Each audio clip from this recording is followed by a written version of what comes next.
जय भवानी जय माता रानी बगलामुखी की। ओम ह्रीं बगलामुखी सब दुष्टानां वाचम मुखम पद्मस्तंभ जीभाम की लविद्युनासिनी मुंसा। दोस्तों, आज की वीडियो एक स्पेशल नॉलेज पर आधारित है। जो गलती आप हमेशा जीवन में करते रहोगे, क्योंकि आपको उसका जब तक बताया नहीं जाएगा। देखिए, ऐसा होता है, इस क्षेत्र में उतरने से पहले, जिस तंत्र क्रिया या जिस क्षेत्र में आप उतर रहे हो उसमें उतरने से पहले या वो चीज़ें करने से पहले आपको थोड़ी सी ये नॉलेज होनी चाहिए कि जो हम कर रहे हैं वो कहीं हम अपने उल्टा अपनी बुराई के लिए, अपने नुकसान के लिए तो नहीं कर रहे हैं। क्योंकि आज भी पता नहीं किसी की वीडियो को देख करके या किसी के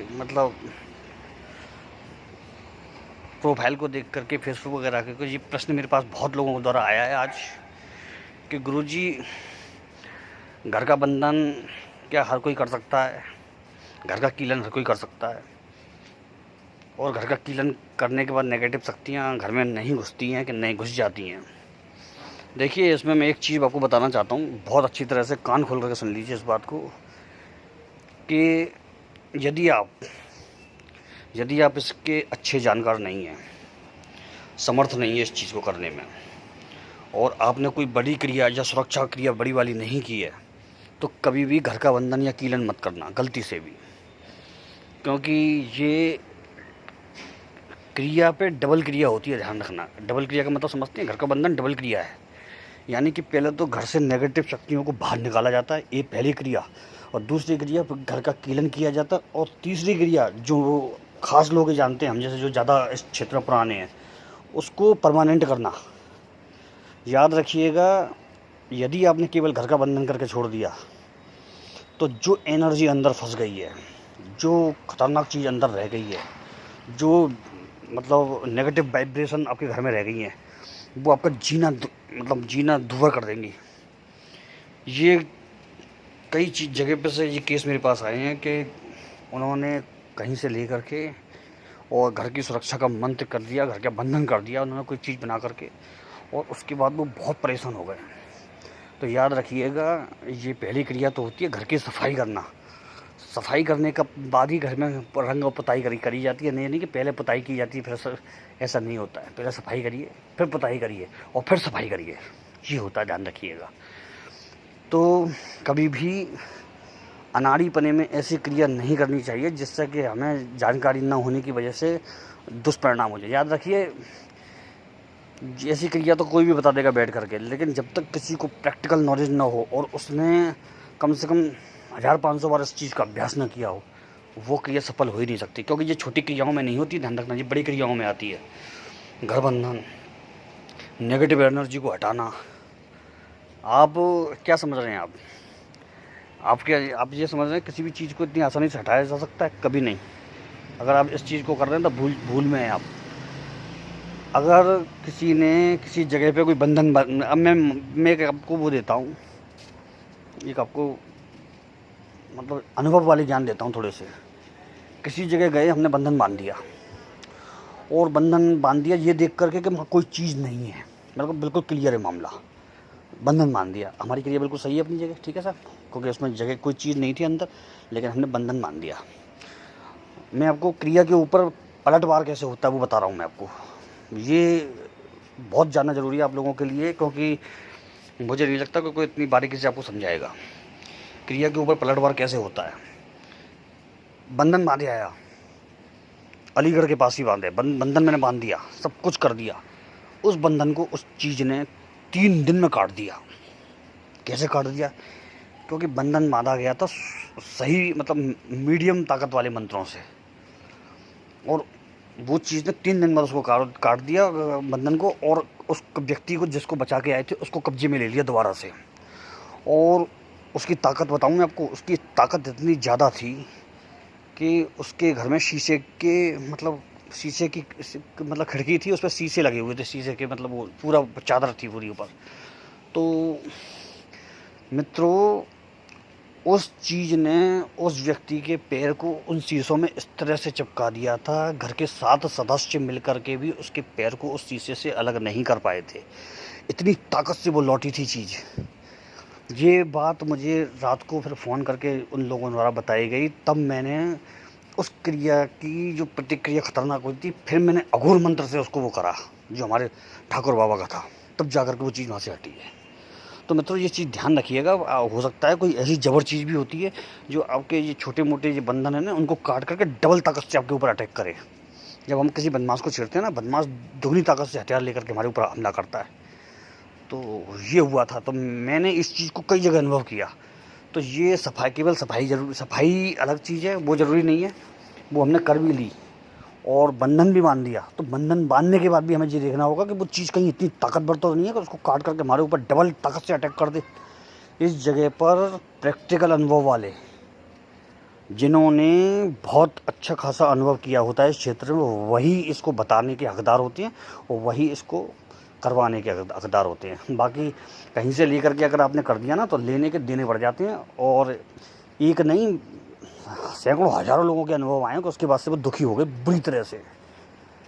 और बताने वाला तो हट गया कि सब मैंने तो आपको बताया था, मैं तो बिल्कुल सही बताया था, मुझे तो उसका कोई अनुभव ज़्यादा है नहीं, मैंने तो डाल दिया था जानकारी के लिए। इस तरह से हट गए वो, फिर हमारे पास आए वो, हम जैसे लोगों के पास। तब उनको समझाया गया कि जी आपने चीज़ ही गलत कर दी, अब क्या करोगे आप।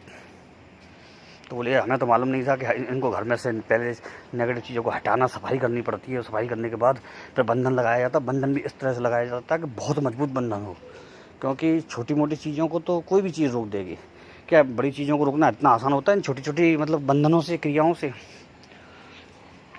आपको एक छोटी सी मतलब बंधन का वो बता रहा हूँ हिसाब, बंधन का बता रहा हूँ, लेकिन सफाई का मंत्र मैं आपको कल दूंगा कि घर की सफाई मतलब चीज़ों को कैसे बाहर निकाल के खड़ा कर दिया जाता है दरवाजे के बाहर।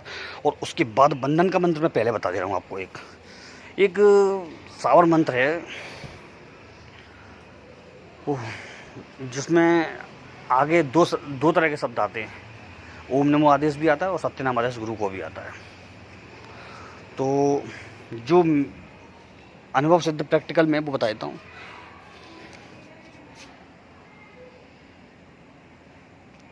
ओम नमो आदेश गुरु को ईश्वर वाचा, ओम नमो आदेश गुरु को ईश्वर वाचा, अजरी बजरी बाड़ा बजरी में बजरी बांधो, दसों द्वार छवा और के घालों तो पलट, मंत्र वीर उसी को मारे। पहली चौकी गणपति, दूसरी चौकी हनुमान, तीसरी चौकी में भैरव, चौथी चौकी देवी रक्षा कर उनको आवे से नरसिंह देव जी, सबसे साचा पिंड खाचा फुरो मंत्र ईश्वर वाचा। ये मंत्र इतना ज़बरदस्त है, लेकिन इसको आप किसी भी मामूली मुहूर्त में सिद्ध नहीं कर सकते। केवल सूर्य ग्रहण, चंद्र ग्रहण और होली, दीपावली पर भी ये कमज़ोर सिद्ध होता है। ये मैंने आपको किसी बारीक बात बता दी है, देख लीजिए आप। एक बार में बैठ करके 108 या 151 बार इसका जाप होता है, तब ये जाके मंत्र सिद्ध होता है। और ये करना आसान नहीं है। आसान किस लिए नहीं है कि अगर आपको इसका मतलब जैसे कंठस्थ मुझे है बिल्कुल, अगर आपको इसका अभ्यास नहीं है तो आप 100-200 मंत्र के बाद आप बिल्कुल गड़बड़ा जाएंगे और आप इस मंत्र को कतई नहीं कर पाएंगे। ये मेरी गारंटी है, मैं गारंटी ले रहा हूँ। उसके बाद आप इस मंत्र को नहीं कर पाएंगे यदि आपको बिल्कुल धारा प्रवाह कंठस्थ नहीं है ये मंत्र। इस मंत्र की कुछ लय इस प्रकार है कि 100-200 मंत्र यानी कि 1-2 माला होने के बाद ही ये बिगड़ जाता है। कैसी बात बता रहा हूँ। और 5वीं माला होने के बाद इसमें विघ्न आने शुरू हो जाते हैं। कोई आवाज़ दे लेगा, कोई आ जाएगा, कोई दरवाज़ा खोल देगा धड़धड़ा के। तो ये सब चीज़ें देख करके करना पड़ेगा। मैंने इसको जल में किया है, ध्यान रखिएगा, मैंने इसको जल में किया है, ग्रहण में और रात में। तो इन चीज़ों को जब तक आपकी क्रिया पक्की नहीं होगी, उसकी प्रतिक्रिया कमजोरी ही आएगी, ध्यान रखिएगा। इसीलिए कहीं से भी कोई भी चीज़ लेकर के, ये प्रश्न बहुत लोगों का था, मेरे से आ रहा था। आज कम से कम मैंने देखा 50 प्रश्न थे कि हमने कहीं ऐसे देखा था कि घर का बंधन ऐसे हो जाता है, ऐसे कुछ लगा दिया जाता है। ऐसा कुछ नहीं होता है।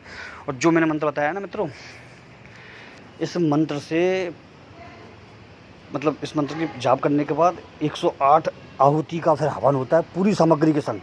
पूरी सामग्री समझते हैं आप, उसमें और भी कई चीज़ें मिलती हैं, मतलब पीली सरसों, बहुत चीज़ें मिलती हैं इस तरह से, और सरसों दाने भी बहुत चीज़ें मिलती हैं। और उसके बाद उस हवन होने के बाद जो आपका हवन कुंड होता है ना, उसमें 3 कीलें, 5 कीलें, 7 कीलें, 11 कीलें, 14 कीलें, 17 कीलें या फिर 18 कील होती है ना। कीलों का जो साइज होगा 2.5 इंच या 1.25 इंच, कीलों का साइज भी सुन लीजिएगा, 2.5 इंच या 1.25 इंच की कील होगी।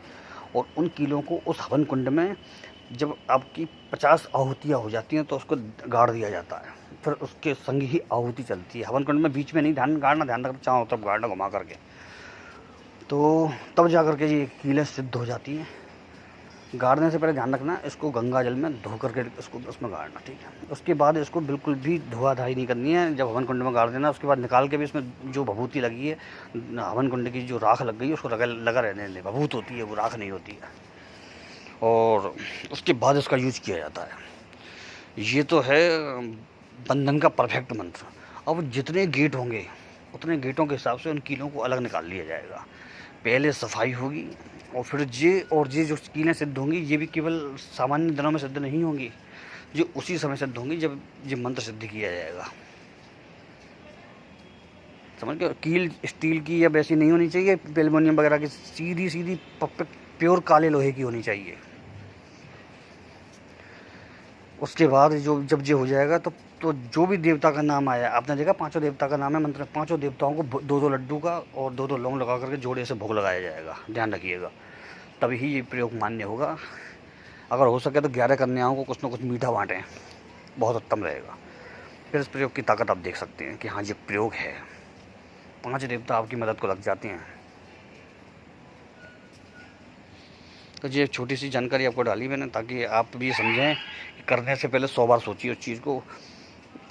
एक घटना मैं बताता हूँ आपको, बहुत पास की है, अभी की 3-4 महीने पहले की। किसी घर में बहुत भयंकर नेगेटिव शक्ति थी और वो उसका फ़ोन लगा था मेरे पास, 5 महीने से आ रहा था, मैं नहीं उठा पा रहा था। तो उसने अभी कोई प्रयोग कहीं से देख करके कर लिया था और प्रयोग करने के बाद उसके भाई का फ़ोन आया। फिर पंडित जी ऐसे ऐसे हम फलाने के भाई बोल रहे हैं। तो मैंने कहा हाँ जी बोलिए। तो उसने कहा पंडित जी उस लड़के ने कोई बंधन मंत्र लेके कहीं से, और बंधन मंत्र को घर में किसी चीज़ को जिस नेगेटिव चीज़ से वो परेशान था उसको हटाने के लिए उसने कर दिया। लेकिन उसके बाद से उसकी हालत ऐसी कर दी उस चीज़ ने, उसके हाथ पैर अकड़ा दिए हैं, बिल्कुल मतलब अकड़ गए, चला भी नहीं जा रहा, उस पर उठा भी नहीं जा रहा बिस्तर पे से। तो मैंने कहा उसने बंधन मारने को कहा किसने था, पता नहीं, उसने कहीं से लिया और उसने बंधन बांध दिया। मतलब किसी ने उसको कीलन मंत्र दिया था, उससे कहा था ये घर कीलन मंत्र है, घर कीलन मंत्र दिया था। और उसने भी कहीं से नेट वगैरह से लेकर के दे दिया था और वो उसने सिद्धि कर ली उसको। 2-3 दिन तक उसको सिद्ध किया था मंत्र को। उसके बाद उसने उसकी कोई वो बनाई जाती है, कोई क्रिया थी, उसने कोई लकड़ी की कोई चीज़ बनाई थी कीलें लगाने के लिए लकड़ी की। तो अधूरी क्रिया करने की वजह से अब वो चीज़ उससे बुरी तरह, क्योंकि वो पूरा बंधन बांध नहीं पाया, तो वो चीज़ इतनी बुरी तरह चढ़ गई जो उसके घर में नेगेटिव एनर्जी थी वो उसके शरीर पर पूरी तरह हावी हो गई। जो पहले उसको डराती थी कभी कभार सपने वगैरह में, तो वो हावी हो गई उस पर, और ऊपर में उजागर में हावी हुई कि आ तू बिगाड़ मेरा तो कुछ इस तरह से। तब मैंने उसको बताया कि इस तरह से इसका उतारा कर दीजिए, तब जाके ठंडी होगी चीज़, क्योंकि गलती तो आप कर बैठे हैं पहले ही। ऐसा बंधन कभी नहीं माना जाता जब तक कि आप मतलब प्रोफेशनल या स्पेशलिस्ट ना हो उसी चीज़ के। जब आप स्पेशलिस्ट होंगे इस चीज़ के तभी बंधन मान सकते हैं, नहीं तो वो चीज़ मानेगी नहीं आपकी क्रिया को। ये तो तभी मानते हैं जब उनको मालूम कि इसको हमको रोकने की भी क्रिया आती है, हमको जलाने की भी क्रिया आती है, हमको नष्ट करने की भी क्रिया व्यक्ति को आती है, तभी वो दबती है उन चीज़ें। एक आध चीज़ करके किसी चीज़ को आप नहीं रोक सकते। चलिए मित्रों, ऐसी छोटी सी जानकारी के साथ अब आप उम्मीद है कि जितने लोगों ने प्रश्न किया था सबको उत्तर मिल गया होगा आराम से। ठीक है, जय माता रानी की।